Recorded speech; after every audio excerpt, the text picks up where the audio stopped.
વડોદરામાં રથયાત્રા પૂર્વે ઇસ્કોન મંદિરમાં સુરક્ષા વ્યવસ્થા કરાઈ સંગીન, સમગ્ર પરિસરમાં સઘન તપાસ। વડોદરા શહેરમાં આગામી સમયમાં યોજાનારી ભવ્ય રથયાત્રા મહોત્સવ પૂર્વે કાયદો અને વ્યવસ્થાની પરિસ્થિતિ જળવાઈ રહે તે હેતુથી ગોત્રી વિસ્તારમાં આવેલા ઇસ્કોન મંદિર પરિસરમાં સુરક્ષા વ્યવસ્થા અત્યંત સંગીન બનાવવામાં આવી છે।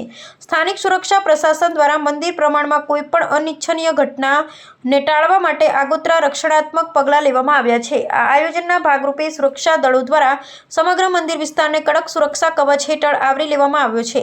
આ સુરક્ષા અભિયાન અંતર્ગત સ્ફોટક પદાર્થ શોધક અને નિવારક દળ તેમજ શ્વાન દળના વિશેષ અધિકારીઓએ સંયુક્ત રીતે સમગ્ર મંદિર પરિસરની સઘન તપાસ હાથ ધરી હતી।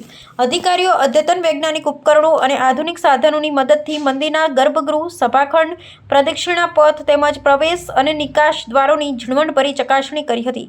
કોઈપણ શંકાસ્પદ વસ્તુ કે પ્રવૃત્તિને શોધી કાઢવા માટે પ્રશિક્ષિત શ્વાન દળની પણ વિશેષ મદદ લેવામાં આવી હતી અને પ્રાથમિક તપાસ બાદ સમગ્ર વિસ્તારને સંપૂર્ણ સુરક્ષિત જાહેર કરવામાં આવ્યો હતો।